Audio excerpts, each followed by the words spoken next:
Building a business is frankly an emotional roller coaster. There are moments where you feel super smart and moments where you feel super dumb. I think that necessitates the investment upfront to have clarity around roles and responsibilities. I'm Neil Blumenthal, one of the co-founders and co-CEO of Warby Parker. And I'm Dave Gilboa, also co-founder and co-CEO of Warby Parker, and this is the secret to our success. Warby Parker is a lifestyle brand that sells eyewear, contacts, and provides eye exams and eye care, and we sell primarily through warbyparker.com and our two apps. We started Warby Parker in 2010 really to solve our own problems as frustrated eyewear consumers. We met the first week of school right after I'd lost a pair of glasses, and I had to buy two things, a new phone and a new pair of glasses, and realized that my glasses were going to cost way more than an iPhone, and that didn't make sense to me or Neil or Jeff and Andy, our two other co-founders, and realized there were a lot of other frustrated consumers. And so we set out to launch a brand by designing the glasses that we would want to wear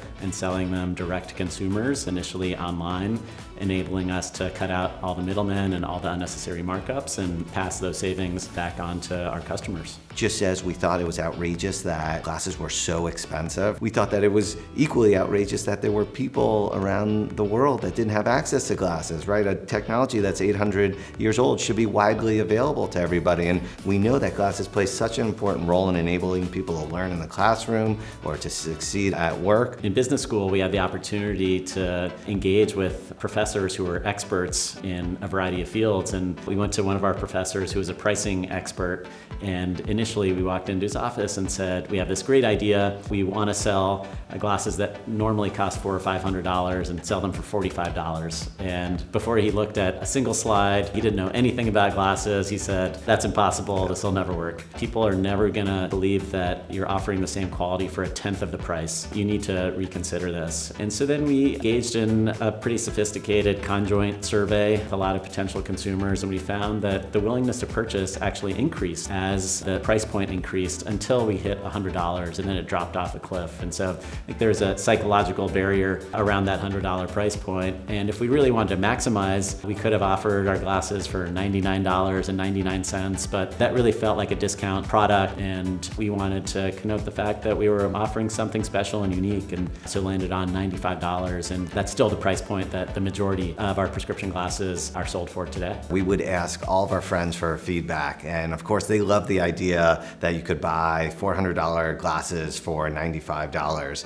but then we would tell them that the way that they were going to save money is that they were going to shop from us online, and to be honest, they didn't love the idea of shopping for glasses online, and it actually forced us to go back to the drawing board, and that's where we came up with this idea for a home try-on, where we ship people 5 pairs of glasses to try on at home. If there's a pair they like, then we put in the prescription lenses, and that gave us the confidence to continue to move forward. So even though we got some initial feedback that it wasn't a great business idea, it helped us improve the business and ensure that we'd be successful. And the thing that we've always been committed to is exceptional value and exceptional customer experiences. Anything you buy at Warby Parker is typically a fraction of what it would cost elsewhere. So when we launched in 2010 with $95 prescription glasses with anti-scratch, anti-reflective coatings, lightweight lenses and frames, and to this day, still we're selling $95 glasses. Now we've introduced some more complex constructions that start at $145 or $175. That is still a fraction of what that would cost someplace else. And that's sort of our principle, right? We want to treat consumers as we want to be treated, which is with a great experience, with a smile, and great value. From day one, when we started talking about the concept that eventually led to Warby Parker, we were really clear that we wanted to build a brand that mattered and that had positive impact. And so being obsessed with exceeding customer expectations, solving customer problems, has enabled us to continue to deliver great experiences, offer great value, and that has translated into positive business results. The fact that the two of us and our co-founders are pretty nice guys actually has gone a really long way, and that might sound trite, but we were successful because over years we earned a lot of goodwill, and people were eager to help us, to offer us advice, to make introductions for us, and that really enabled us to launch Warby Parker and sort of accelerate what would have been, I think, a much more challenging process without all of that external help. Spend more time with Neil than I spend with my wife, and any relationship requires investment and feedback and real partnership, and feel fortunate that we have that in each other. It makes the highs higher, the lows less low.